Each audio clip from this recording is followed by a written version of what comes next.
That is our new America. And right after that, Joe Biden sworn in by Chief Justice John Roberts, the 46th president of the United States.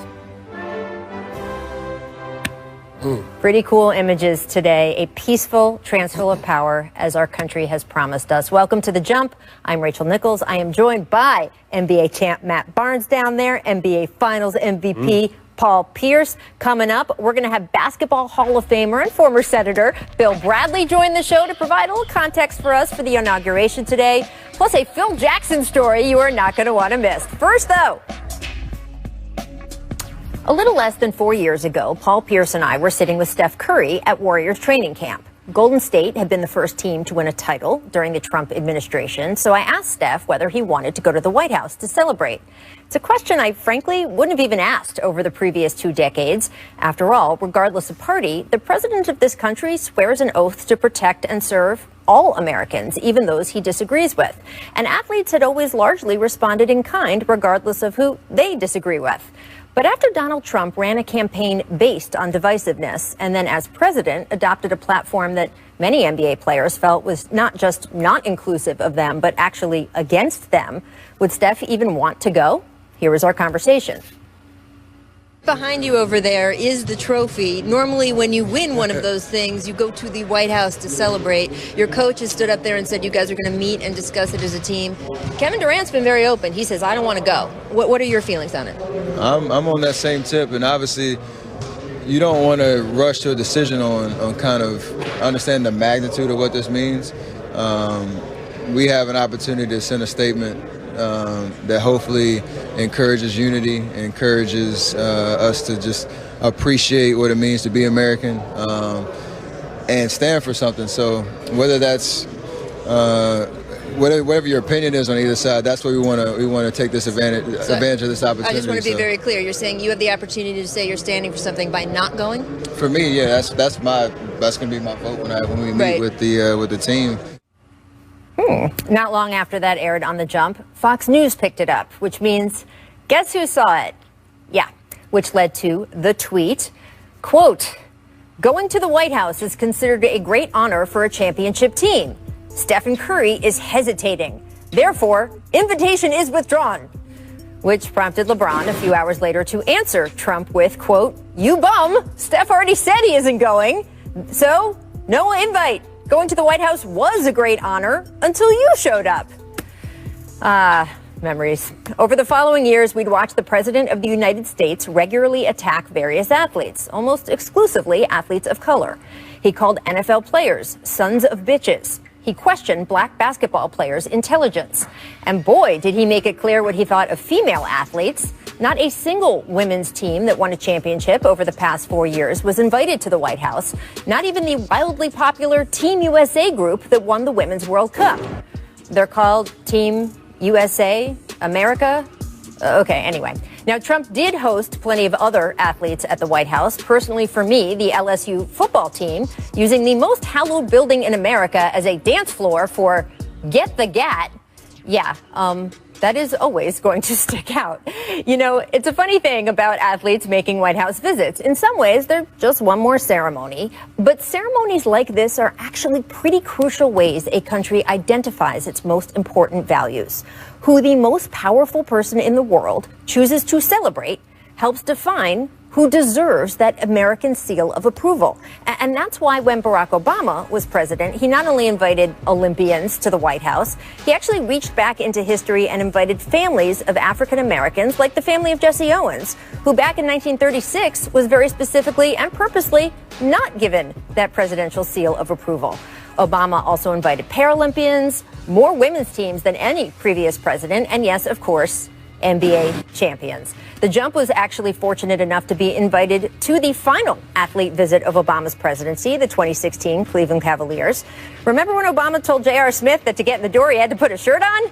Yeah. Once inside, he told them this.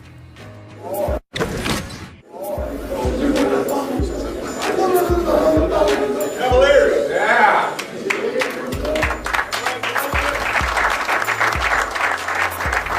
So I just want to say congratulations on one of the best seasons of all time, one of the great finals of all time.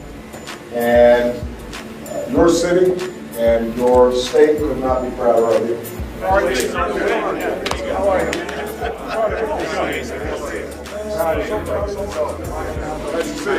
Speaking of old guys who can still hoop. Hey, how are you? Good to see you. Can you say what these White House visits mean to you, to have all these sports teams come in over the years? It's so much fun, and it's especially great for the staff and people who work in government who are crazy fans to be able to meet the heroes and cheer them on. Do you know any crazy sports fans? Oh, no. No. You may have noticed Joe Biden right alongside Obama there. Biden comes into office at a time when athletes in this country are the most politically active we have seen in 50 years. And Biden's brother recently told ESPN that the new president specifically wants to use that activism and use sports as a tool to unite and heal our reeling country. Biden was actually an athlete himself, a high school and briefly college football player who used sports to help him overcome a severe stutter. So it's a fitting goal, and one that at least the NBA seems willing to assist in. Right after the election, Draymond Green and LeBron James exchanged tweets about the Lakers, yes, going on an official White House champions visit. And just this morning, the Golden State Warriors released this video in support of Vice President Kamala Harris. I am so proud to be a daughter of Oakland, California. Every little girl watching tonight sees that this is a country of possibilities. And to the children of our country, regardless of your gender, our country has sent you a clear message. Dream with ambition, lead with conviction, and see yourselves in a way that others may not, simply because they've never seen it before. But know that we will applaud you every step of the way. Madam Vice President, I'm not saying you got to put this up in your office at the White House, but it'd probably be a good idea. Congratulations, blazing your own path. We're all rooting and supporting you the whole way. Oh, this means so much to me. You guys, I will proudly display this. You know, watching Steph right there was a pretty cool full circle moment in a through the looking glass kind of way. What a contrast to that day at training camp nearly 4 years ago. And of course, we don't know what the next 4 years are going to bring. But we do know there once again seems to be a spirit of partnership between the leaders Americans elected and the athletes so many Americans love. So, Paul, what do you think is going to change for the NBA under this new administration? Well, I really believe now that, for one, players are going to be able to go back to the White House, the champs. One thing, you saw that with Draymond and LeBron. But I think, too, there's going to be more conversations have with the NBA leaders about different initiatives that they can have within their communities and how they can help, being that the NBA is such a loud voice through all this systemic oppression that we've gone through over the last. Hey, look, it's Paul Pierce at the White House. And so, it's going to be an exciting time just to open up those conversations again with the NBA players and bring back the tradition because you look forward to when you become a champ to visiting the White House. It was like a final step of approval. No, I completely agree with Paul. Obviously, that door is back open, but I think the door that's open, which is more importantly, is conversation. You know, there was absolutely no conversation between not only the NBA, but the NFL players, Major League Baseball players now. And I know, doing with a lot of stuff heading into this, that, Biden definitely does have an open door policy. And we actually have a group going out there to meet with him at the end of March. I was going to say, you were on the campaign trail with him. We're seeing that there. Yeah, so like I said, that line of communication is back open. I think that's what's most important. Yeah. And what is it that you have found, Matt, that when you have conversations with members of the administration, and you were telling us before the show, you've been on a bunch of conference calls already. You said you're going back out there in a few months. What kinds of things is the relationship between the administration and sports figures like yourself? I think just learning our community is what they're very interested in. Like I said, I've been on a handful of calls from November up until last week. We were on a call with the Attorney General, discussing what the vaccine is about and, what we need to know and stuff like that. So what I like is, like I said, the communication lines are back open. They want to know what we think. They care about what we think, and hopefully we can apply that to hopefully changing, starting to put this country in the right direction again. I mean, look, bottom line, especially NBA players, WNBA players are some of the most prominent Black young men and women in this country. So engaging them and saying your community is important to us is something that hadn't, frankly, happened in 4 years. That message is a little bit different. Do you guys expect this wave of athlete activism we've seen this year to continue? I think so. Absolutely. Like I said, I think that we understand our power in numbers now by coming together, not only athletes, but the minority community as a whole, with which they label us. We're not the minorities, we're actually the majority now.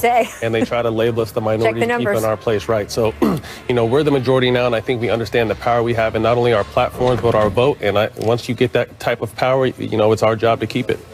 Absolutely. I mean, like Matt said, the door is open. We look to further these conversations. Get out in the communities. The NBA players are role models. They're influencers, and it goes far beyond the NBA, like you said.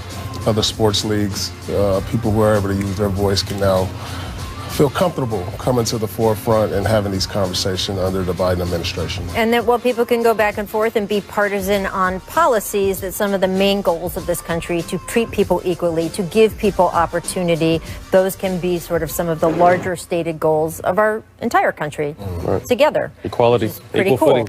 And I will say, Matt, you were on the team, the Golden State team, that voted not to go to the White House. Right. And it does sound like the Lakers have made a decision that they do want to go to the White House. So we will see that tradition resume as well. All right, guys, coming up, Basketball Hall of Famer, former Senator Bill. I was a U.S. Senator for 18 years. How about any writing experience? Well, I wrote 3 books, one on the bestseller list and the Tax Reform Act of 1986. But no TV writing.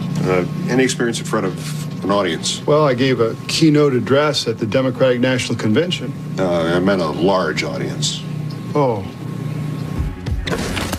Welcome back. I am honored to welcome into the jump former NBA All-Star, 2-time champion with the Knicks, member of the Naismith Basketball Hall of Fame, and of course, former U.S. Senator, Mr. Bill Bradley. Thank you, Bill, so much for joining us today. And I'm really sorry your sportscasting career didn't quite pan out there. Well, only the very best make it on ESPN. I mean, you can't have your own show unless you're the very best. I've heard that somewhere. Thank you so much. Of course, a historic day for the country. What does Inauguration Day, especially this particular Inauguration Day, mean to you?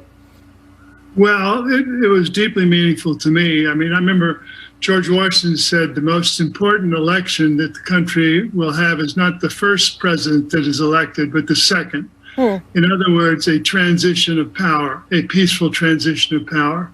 And that's what this ritual is all about. It's about going from one person to another in a peaceful way. And given the events of the previous 2 weeks, it's really deeply moving for me to see it. I'm always moved by these inaugurations. I was on the dais when Reagan was selected, inaugurated, and when Clinton was inaugurated, and out in the audience when Obama was inaugurated. So it's a deeply meaningful ritual, symbolic of a new beginning. You mentioned the events of a couple weeks ago. Given your experience as a senator for the state of New Jersey for nearly 20 years, what was it like for you to witness the riot, insurrection, the idea that they attempted to storm and take over the Capitol on January 6th? Well, I was appalled. I felt personally violated because I knew all those nooks and crannies in that Capitol. I worked in that chamber. In that sense, I felt personally violated. The Rotunda is kind of the secret cathedral of American democracy, and people were in it defiling it. I think all of them should be prosecuted, and it should never be tolerated again.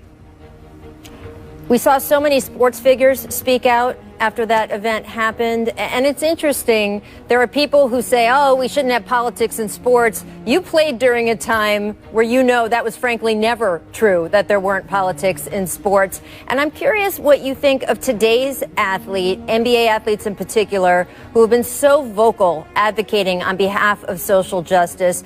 What has impressed you about that, and how does it compare to similar efforts by players of your generation? Because, the 60s and 70s, that was a time too. Sure. Well, I'm particularly pleased by what they did in the lockdown in Orlando. They took a real stand. and in taking a stand, they put themselves at risk. But Adam Silver's always encouraged players to be politically involved, and they were definitely that. In our time, we were politically involved a little differently. You know, I mean, I taught school in the Harlem Street Academy, worked in the poverty program in Washington. Other players did things with schools. So it was a little different, but the same element of commitment was there. Absolutely. We're going to ask you for any Phil Jackson stories behind the scene from that time, or should I save that for off the air? No, not at all. Not at all. Yeah, I'll tell you a story of Phil Jackson, not from those times, but related to the Senate. Phil always tried to get his players, stimulate them in many different ways. And so one day he called me up when I was in the Senate and said he'd like to bring the Bulls to the Senate. And so it was the Senate was off that day, so the chamber was closed. And I took the Bulls into the Senate chamber, and you know where Michael Jordan naturally gravitated, right to the majority leader's desk. I'm not surprised. Nothing about that story is surprising, and very gracious of you to offer that tour. You know, the NBA released video of Kareem Abdul-Jabbar receiving his COVID-19 vaccine, and the idea was to promote the use of inoculations to end this pandemic.